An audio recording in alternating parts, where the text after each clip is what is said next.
punishments for a variety of crimes, is a good example of how some of the themes that we distinguish today, like rehabilitation and deterrence, blended rather easily as rational, more lenient approaches to punishment at this time. There was a belief here that the criminal offender could still be a good citizen. Even if they were in prison, they could be useful to the state. There's also a notion here that the very existence of prisoners will be a deterrent for other people against committing crimes, that visible machine of justice that these reformers thought the death penalty failed at. Another American revolutionary who backed up the idea that the political revolution was also at the right time for a penal revolution to get rid of the death penalty and change punishment. He was based in Philadelphia, where he was a doctor, as well as a revolutionary patriot. He writes, "I cannot conceive anything more calculated to diffuse terror," he means, than life imprisonment. "Children will press upon the evening fire in listening to tales that will spread from this abode of misery, prison. Superstitions will add to its horrors." We'll revisit this when we actually look at the prison. But it's interesting when we think about the humanitarian aspects of this moment of abolition of the death penalty, that many of these supporters of abolishing the death penalty believe that prison could be made an even more terrifying, or at least as terrifying, a subject. Now, deterrence wasn't the only basis, or I should say the only sort of rationalistic basis for rejecting the death penalty. There was another strand of thought more associated with political and moral philosophy, or social contract theory, is a form it often took. And Beccaria was an early expounder of this as well, drawing predominantly from Locke and Hobbes. And for Beccaria, he simply blended this together with his belief in deterrence. It formed essentially an alternative ground for rejecting the death penalty. And he came with a very clever argument. Basically, Locke had believed that the death penalty was a proper part of the state because he theorized that when people formed a social contract to form the state, they already had the power to exact retribution from those who offended them in the state of nature, and so that was naturally passed to the new sovereignty created by the social contract. Beccaria threw in an interesting curve. He basically argued that when this fictional negotiation of the state of nature, or I should say of the social contract took place, the people who participated in it would never agree to give up their own lives, nor would they agree to any mechanism for enforcing the social contract that would be more severe than it had to be, than was necessary. Otherwise, they would be putting themselves at unnecessary risk of being punished. And on this basis, he argued that even though the modern nation state had the right to punish, and punish severely, it did not have the right to take life. Now I want to shift, because if deterrence and retribution, or at least the social contract notion of a moral limit to state punishment, formed a kind of rationalistic foundation for many people in this growing educated elite in Europe and in North America to turn against the death penalty, they were also being influenced by ideas that were less philosophical than in some ways they were influencing their emotions and their sentiments. And again, I don't want to draw too strong a line between intelligence or rationality on the one hand and emotions or sentiments on the other. We know that there are complex relationships between the two. Nonetheless, I think it's worth noticing the somewhat different role that they play. And this is nicely brought out in David Bryan Davis's article that I asked you to read, and it's highly appropriate, I suppose, to Valentine's Day, because it's really about the role of romantic thought, now not in the sort of bodice-ripping novel category of romance, but romance meaning the longer literary movement of concerns with the subjective experiences of people that obviously reach their ultimate form in the novel, which is sort of being invented not far from this very time period, or becoming more popularized. It certainly exists earlier. So one way we can detect this, and historians have detected this, is in journals and diaries. As you may know, the educated elites of Europe and the United States as well were very good at keeping diaries, which we are not, sadly. So it'll be very hard for future historians, unless they can discover all our texts, I guess, or tweets and whatnot. They can find out what we're thinking about. What historians have from the 18th century is diaries. And what we can learn from this is something about the way these well-educated elites began to think about executions, which were, after all, a very familiar part of their life. And Boswell is an interesting example. This man, James Boswell, he was a well-born, well-educated Scottish aristocrat who grew up in Edinburgh. He became famous hanging out with the famous literary figure Samuel Johnson, and he wrote The Life of Johnson, which was essentially a set of dialogues between the two. But we know something about his response to the death penalty from two incidents that happened about a decade apart. In 1763, when he first came to London, he was 22 years old, he happened to see his first execution. And he tells us he was terribly shocked. This is after seeing, he went to Tyburn, and he actually paid for he had money, so he paid for, to stand on somebody's garage or something, so he had a good view of the scaffold. And he writes, "I was most terribly shocked and thrown into a very deep melancholy. Gloomy terrors came upon me so much as night approached that I durst not stay by myself." And he goes on to relate how he picked up a prostitute and took her down to a, it doesn't make you feel really good about the morals of elite literary figures in London, but he doesn't hide much from his diary. So he got over his gloom by having sex down by the docks. But in any event, the execution had made him very gloomy. Well, why did it make him so gloomy? After all, there were dozens of executions going on, and in his other writings, he shows no real discomfort with the idea of the death penalty. Well, it turns out he had happened to see a very handsome highwayman named Paul Lewis, who was among the trio to be executed at Tyburn. He spotted him actually the day before the execution, being walked to the chapel for his execution sermon. And he was struck by Lewis, who was reputed by the newspapers to be a very handsome, dashing kind of a figure. Clearly, Boswell saw in this young man, well-dressed, game kind of a guy with a sense of bearing and intelligence. He saw himself. He identified with Lewis, and in a way that he didn't with the other people being executed. He talks about this large Irish woman who was a working-class Irish woman who was being hung for theft. He feels no identity with her. Sees no particular horror in her being executed. But this guy, Lewis, because Boswell saw him and because he looked like him or one of his friends, somebody he could relate to, Boswell was 22 at the time, he found his death terribly shocking, melancholy, etc. And it brings up an interesting point that remains with us to this day. When people identify with a person on the scaffold, if they somehow can say, that could be me, that could be my son, that could be my neighbor's kid, they have a different response to it. And this can lead to a tremendous amount of volatility, right? So, some people may become the subject of a great deal of sympathy simply because they're attractive, or it's easier for people to identify with that person. The corollary to that, of course, is anything that makes it easier to distance yourself from that person, to see them as other, as belonging to a different order of beings, makes it much easier. And indeed, we have to assume, I think, that for the elites of England that supported rigorous use of the death penalty, many of the people who they hung, they firmly believed were not really on the same level as they were. They were human beings in a broad sense, but they believed in a very steep hierarchy. For people like Boswell, that hadn't disappeared, but sometimes they could see somebody on the scaffold that they identified with, and that made the whole thing much more distasteful. 10 years later, Boswell, who had become a barrister, represented a man named John Reed, who was caught for sheep stealing, not an uncommon offense in Scotland. Unfortunately for Reed, he had already been convicted once of sheep stealing and had gotten a non-capital sentence the first time, so this time he got sentenced to hang. Because Boswell knew him and had been his lawyer, he got very involved in the case, and he became very emotionally attached to Reed and his family. He writes a lot about it in his diary, and he got so overwrought, they actually went to his friend, the eminent professor of anatomy at the University of Edinburgh, Alexander Munro, who's known as Secundus, because his father, also named Alexander Munro, had been the previous professor of anatomy at Edinburgh. In any event, Boswell went to his friend Munro, who was probably the country's eminent leading authority on executions, because of the fact that the people he anatomized or dissected were mostly hanged convicts.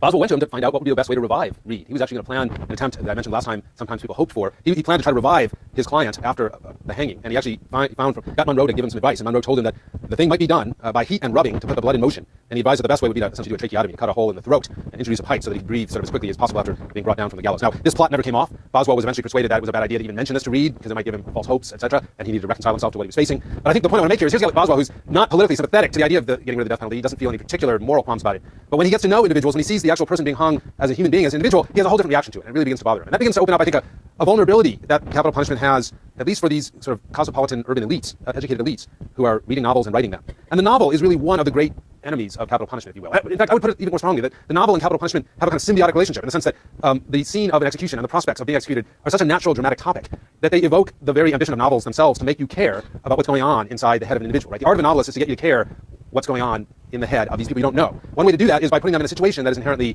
morally terrifying and interesting. And few such situations could have been imagined that would be more dramatic than the idea of waiting your execution. And one of the most successful examples of this as a literary product was a novel called The Last Days of a Condemned Man by the great Victor Hugo, who was one of the great social realist novelists of France in the 19th century. It was published in 1829 and translated just a few years later into English. It's in a way that in many ways resembles kind of devices used today.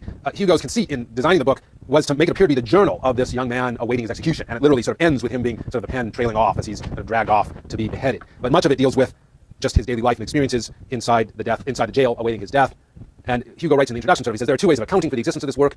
Either there really has been found a bundle of yellow, ragged papers on which were inscribed exactly as they came, the last thoughts of a wretched being, or else there has been a man, a dreamer, occupied in observing nature for the advantage of art, a philosopher, a poet, who having been seized with all these forcible ideas could not rest until he had given them the tangible form of a volume. I think it's pretty obvious what Hugo is suggesting really happened here. But nonetheless, the fact that he can even tease you with the fact that this is a fiction, right? That this is really the journal of a condemned man. It's my imagination, right? And here's an illustration from one of the popular editions of this book, which was kind of a bestseller throughout the 19th century. And you see a scene inside the jail, which would have been accurate insofar as families could visit people in jails, especially condemned people. But notice that it's very not just about him, but it's about his relationship to his young children and his family. So the kind of sympathy and emotional response that people are beginning to have to the executed person isn't just their pain. It's the communicated feelings that are affecting all of these other people. Like Adam Smith, the great inventor of economics, will write in this period about this capacity of human beings to have emotional attachments to each other, not just to feel emotions toward each other, but to feel what another person's emotions are, right? So when you see another person who's received a terrible piece of news and you see the sign on their face of an extreme sadness or anguish, many of us can feel an empathetic parallel to that. Now, historians have argued in some ways this is a period in history where people are learning to do that, or at least learning to celebrate that as a very positive trait. And the whole scene of the death penalty waiting for the death penalty, the scene of being in that cell, becomes in some ways the most powerful example of this romantic ideal, of this suffering and yet expressive individual who's isolated and yet connected to many other people. And it's interesting in terms of the theme of emotions themselves, and this is obviously part of what novels promise us, is that even though we know that they're fiction, we nonetheless believe in the emotions that they give us access to, right? So the fact that they're not true doesn't mean that they're not true to themselves, right, in being a story about emotion. Now, it's interesting to pull the camera back a bit in this period of where both rational ideas about how governments ought to relate to individuals, deterrence, and retribution or social contract theory on the one hand, and growing concerns about the sentiments of others, empathy for their feelings, are kind of coming together in many of the same people, like Beccaria, and they're marking off the death penalty as troubling, unattractive, and maybe even unacceptable for reasons that are a bit different than we were talking about last time. Not just that we don't need it, not just that we can do without it, it's that there's something wrong with it. It says something bad about us that we do this. And in this regard, slavery was not alone. The term abolition is a term that gets used in a variety of ways in the 19th century. The death penalty is one of the first subjects that gathers the idea of abolition to it. But it's very closely related to a number of other abolition movements, clearly the most famous being the abolition of slavery, which is a huge cause in England at the same time that the debate about the death penalty is going on. It's about cruelty to animals. You would walk through Elizabethan London, as I was telling you, not only would you have seen execution sites or scaffolds with various kinds of physical tortures set up, like pillories and blocks. You would have seen theaters where they did this kind of bull or bear baiting. They would get some really mean bulldogs and have them fight with a bull, or I'm not sure which breed they used to fight with bears, but they would have a big, potentially aggressive animal tied to a chain. They'd have dogs attacking it, and they'd have people around enjoying that, maybe betting on it, etc. Alcohol consumption and imprisonment for debt were the other two of these sort of five topics that came to in some ways share the notion that they ought to be abolished, that they represented a kind of immoral, unacceptable set of practices. And in this regard, one of the things that really hurts the death penalty in this era is that it gets to be seen as, in a sense, part of this bad group of practices that had been only a little while ago seen as socially acceptable, maybe even necessary, and were coming by the end of the 18th century to seem distasteful. Just to look at this for a moment, sort of anthropologically, what do these things have in common? How, in the eyes, do you think of these 18th and early 19th century well-educated cosmopolitan elites who really started to care about what was going on in their society, as they looked around and they saw capital punishment and they began to group it along with slavery, dueling, cruelty to animals, even alcohol consumption and imprisonment for debt? What was that about? What were they seeing that connected these practices together? Why would they have put them in the same box, as it were? What would they have had in common for this emerging kind of humanitarian moral sensibility in the 18th and 19th century? Anybody? I mean, what does capital punishment have to do with slavery? Two completely different things. And what do either of them have to do with cruelty to animals or drinking? Right? It seems like, sometimes those lists that you see people make up in politics, contract with America, we're going to do these 10 things as soon as we get elected. Sometimes you have to step back and say, well, what do those have to do with each other? Why does a flat tax and a missile defense system have to do with each other? This is something similar. This is not quite the contract with America, but the kind of liberal reform program circa 1780 to 1840 or so. What do these have to do with each other? Yes?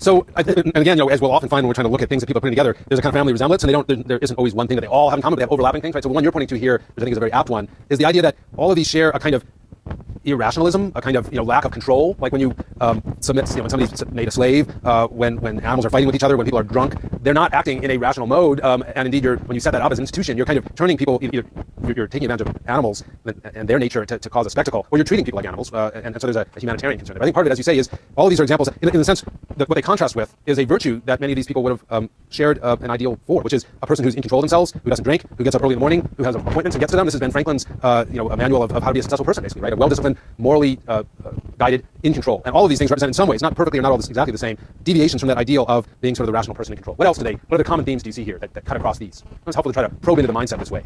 What else do these share? Yeah.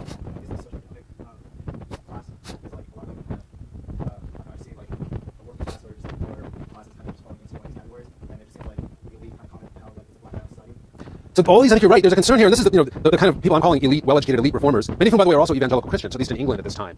One of the things they share is a very strong concern about the conditions of the poor. This is the first sort of elite movement that thinks about itself as concerned about the poor, right?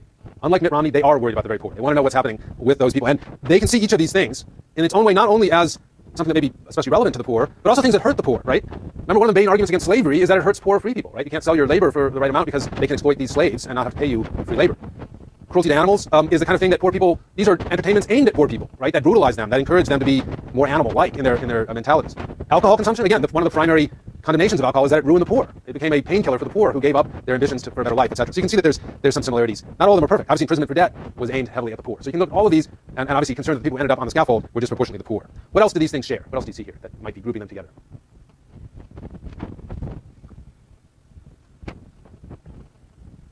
Yeah? There is a kind of a spectacle here of, I think you're exactly right, both private, there's a kind of private quality to these things. Slavery is a private sovereignty over another person. Dueling is a private vendetta between two people. It's like taking the hands of the law, but among two. Cruelty to animals, I don't quite see how that fits that perfectly, but imprisonment for debt, again, is a kind of private form of power that's using public, and again, alcohol, people become dominated by their own addiction to alcohol. That can be a theme that runs here. But I think also related to that, and maybe not to read, I think it's implied by your point as well, there's a kind of a role of the body in all of these, the non-rational, non-mental side of things. In slavery, people are reduced to their physical body, made to just be a physical object of desire, whether for sexual exploitation or for labor. In, obviously, capital punishment, the body is turned into a kind of advertising platform for political authority. With cruelty to animals, obviously, you're engaging in a physical torture of animals. Alcohol consumption, again, thought to make people more body-like, give their bodily drives and dispositions